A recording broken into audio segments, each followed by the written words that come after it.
Assalamu alaikum dear students. I hope you all are fine.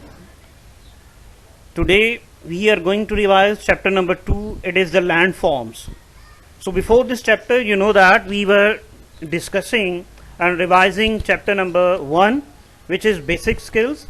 So in that chapter we discussed what is a map and the components of the map. The components of the map include title, the north sign, symbol and key, and the last one is the scale. We also discussed about types of maps such as route maps, distribution map, relief maps, or the physical maps. So there were some types of the map that we discussed in our previous lesson. We also discussed about graphs, photographs and diagrams, and at the end of the lesson we discussed what is the field work. So now, as you all know that in our previous lesson we discussed chapter number 2, that is the landforms. So today we have to revise it. Here are the objectives. So by the end of the lesson the students would be able to revise different basic terms which are related to the topography or the landforms, explain the drawing of landscapes on a map, and describe the landforms of Pakistan and South Asia. Differentiate among plain, valley, plateau and mountain. Discuss different layers of earth and identify the formation of landforms due to the earth movement.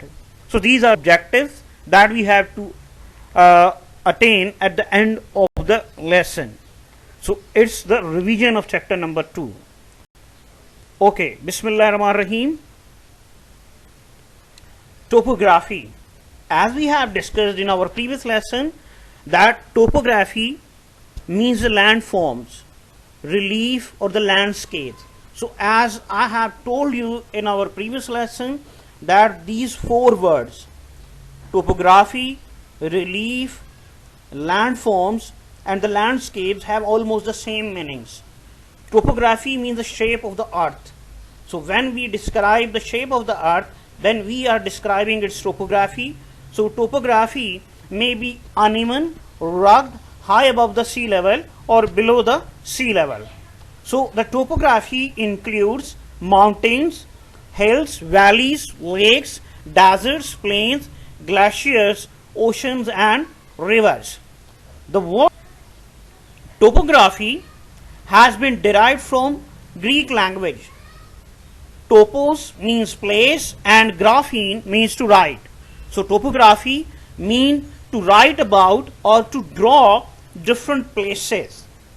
So the different types of the landforms make up the different types of the topography. So topography, relief, landforms, landscapes, these words have almost the same meanings. Here in figure number 2.1, you can see some cross sections. It is cross section A, B, C and D. And you can see these cross sections are different from each other. Okay, after this, here we have how do we show the landscapes or the landforms or the topography on a map. As we all know that map is a representation of different 3D features on a 2D small piece of paper. So by using a map, or when we draw a map, we use some colors and some symbols to represent the natural features of the landscapes or the landforms. So we use different colors and different symbols. We use green color for vegetation, blue color for water bodies and a blue zigzag line for rivers, black lines for roads, railway tracks and boundaries, dots for cities, brown and purple color for mountains. So we use different colors and different symbols in mapping to represent different types of the landscapes or the landforms. here you can see figure number 2.2 and figure point number 2.3. So these figures are showing the cross sections of different landscapes. As you can see, here are some colors: green color, then brown color and purple color. So these colors are showing different landforms. Now you can see here the purple color, which is showing the top of the mountains, and the green area is showing the plains. So these different colors are showing different types of the land. Okay, now you can see here the different colors have been used to represent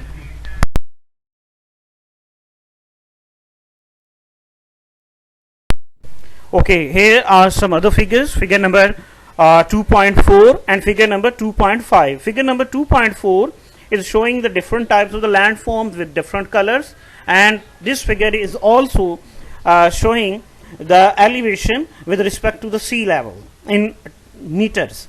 Then the second figure, say figure number 2.5, which is showing the landforms and the rivers of South Asia. So this is a map which is showing the different rivers and landforms of South Asia, and you can interpret or read this map with the help of the key. So here in the key you can see different colors, and then some colors and the names of some rivers. So what are the landforms in South Asia? So as I have told you in our previous lesson, that to memorize or to learn this question, you have to learn these four terms: plains, rivers, mountains and plateaus. So the plains of river Indus and river Ganges, the Brahmaputra and Irrawaddy. So these are the landforms. Then the mountains of Hindu Kush, Karakoram and Himalayas. The Balochistan plateau in Pakistan and Deccan plateau in India. So these are the landforms. So once again, these are the four keywords. By learning or memorizing these four keywords, you can write about the landforms in South Asia. These are the four keywords. Okay. So here are some diagrams. Figure number 2.6, which is showing a plain and mountains in Oman, and figure number 2.7, which is showing a plateau in Turkey. These diagrams have been taken from Geography Today 1. Here are some important terms related to the landforms. The mountains. The mountains are a large natural elevations of the earth's surface rising abruptly from the surrounding level, a large steep hill. Then comes a valley. So valley is a low-lying area of land between hills or the mountains, typically containing a river or a stream. Then an area of fairly flat land that is high above the sea level is known as plateau, while a plain is an area of flat or fairly flat land that is not very high above the sea level. So here is a very important point that we have to focus. A plateau is high above the sea level and it is fairly flat, while on the other hand a plain is not very high above the sea level and it is flat or fairly flat. This is the difference between plain and plateau. Okay, now you can see here topography of Pakistan. This is so important map. This is very important, and this is very important according to the examination point of view. So to read this map, you can first of all read its key.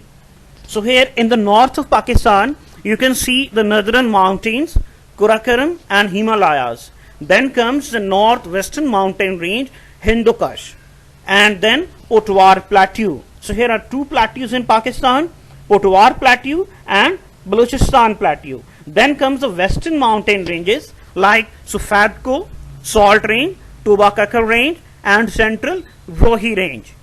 Okay, now here you can see blue zigzag lines. These blue zigzag lines are showing Indus River system, River Indus and its tributaries. As you know that River Indus is the biggest river of Pakistan with its tributaries like Jhelum, Chenab, Ravi and Sutlej. These are the tributaries. So Indus River is the biggest river of Pakistan.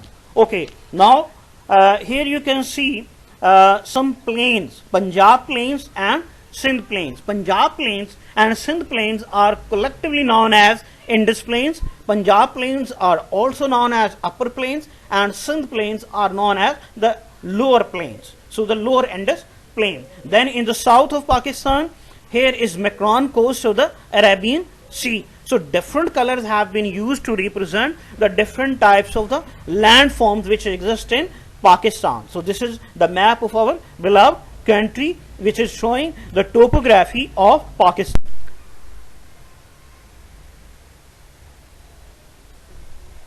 Earth layers. The earth is divided into three layers: the crust, mantle and the core. And the structure of the earth or the earth layers have similarity with an egg, as egg has three layers: the outer hard part which is known as shell, then the whitish part and then the yellowish part. So earth and egg has a similarity in their structures. The first layer of the earth, which is crust, it has hard rock and brittle rock, just like in the outer part or the shell of an egg. The mantle has some solid rocks and some semi-molten material, which is also known as magma. And the core has molten rock material, and it is hottest and inner one layer, just like the yolk of an egg. So once again, the structure of an earth has a similarity with the structure of an egg. Okay, so as we have discussed in the previous topic, that Earth's outermost layer, which is known as crust, is brittle and hard. So we know that it's the property of a brittle and hard material to break up into some pieces. So in the same way, the upper mantle and the crust consist of hard material. So this one is also known as a lithosphere, and these are in the form of large separate broken sections. So these large separate broken sections are known as plates. These plates are showing different types of the movements. So there are three types of movements. These plates move towards each other. This is known as convergent movement. These plates or the earth plates move away from each other. This is known as divergent movement. And these plates slide past each other. This is known as transform movement. So the plates or the earth plates show three types of the movement. Sometimes these plates are also known as a tectonic plates. Okay, earth plates. Earth plates are two types: oceanic plate and land plate. Oceanic plate is a plate which is under the sea or under the ocean, and continental plate or the land plate is a plate which is on a dry area.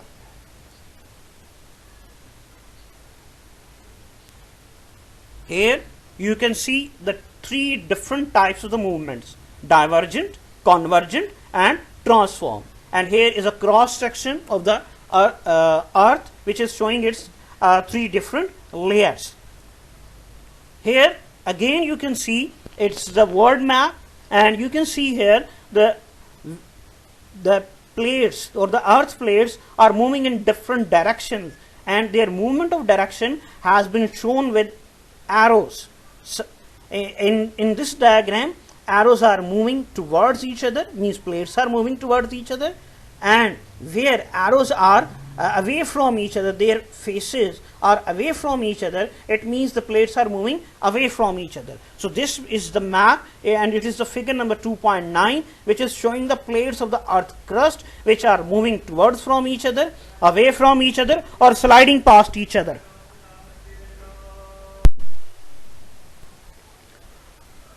Now what happens when two plates move towards each other? As we have discussed that plates move towards each other, away from each other, or slide past each other. When plates move towards each other, then what will happen? So when two plates collide with each other, the following landforms of the structures are formed: folds, fold mountains, faults, geysers, volcanoes, block mountains, and rift valleys. So these are the structures which are formed due to the collision between different plates. Folds are bends in the rocks, and these are the bends in the rock layers. Folds, fold mountains are the mountains which are formed when plates collide with each other. And the examples are Himalayan mountain in Asia, Alps in Europe, Andes in South America, the Rockies in North America, and Ural mountains in Russia. So millions of years ago, Indian and Eurasian plates were collided, and the Himalayas, Karakoram, and Hindu Kush were formed. Then comes the faults. Faults basically means the cracks. So faults are the cracks. So but faults are the cracks along which some kind of movement can take place. So these are the cracks along which blocks or rocks of the earth plates move. Geysers are the natural fountains or of hot water. Geysers. Then comes the volcanoes. Volcanoes are the conical or dome-shaped hills, and these are formed due to the eruption of the molten rock material. Okay, here is block mountain. So block mountain is formed when two blocks of land, please keep it in your mind, when two blocks of land move down parallel to the fault, but central block, the word is central block, remains at its place. And rift valley, it is formed when the central block of the land moves down parallel to the fault, but the blocks from the side remain at its place. So once again, in case of block mountain, the central block remains at its place, while in case of rift valley, the central block of the land moves down. So this is the difference between block mountain and rift valley. In block mountain, the central block remains at its place, and in rift valley, the central block moves down. Here are some fold mountains in the world. As you can see in this figure, it is figure number 2.11. Figure number 2.11, the chief ranges of young fold mountains. Here is the key of the map in yellow color, the fold mountains. So the brown strips in the map are showing the fold mountains. Number 1, Rockies in North America. Number 2, the Andes in South America. Number 3, Atlas in Africa. The Alps in number 4 in Europe, and number 5, Himalayan ranges in South Asia. So once again, this map is showing the chief ranges of young fold mountains. Okay, then comes figure number 2.12a. It is showing that here is a block of rock or layers of rock, and here is a crack or a fault in these rocks, means these rocks have been broken down. Then along these faults, these two rock blocks are moving up and down, as you can see it in figure number 2.1. Here are Indian plates and Eurasian plates. You can see here figure number 2.10a, Indian plate is moving towards Eurasian plate, and Indian plate collided millions of years ago with Eurasian plate, and as a result, in figure number 2.10b, the plates crumble into folds, and the Karakoram, Himalayas, and Hindu Kush mountain ranges were formed. Then in the second picture, here you can see block mountains and rift valley. Here you can see ace of rift valley, the central block moves down, while in case of block mountain, the central block remains at its place. At the end of the lesson, I have designed a worksheet or an assignment in written form. So it contains fill in the blanks short questions, long questions, and a map. Here are the resources. So this lesson has been prepared from your textbook Geography Today 1. So now at the end of the lesson, I would suggest you that you will have to go through the whole chapter in your textbook and you will listen the presentation carefully. Best of luck.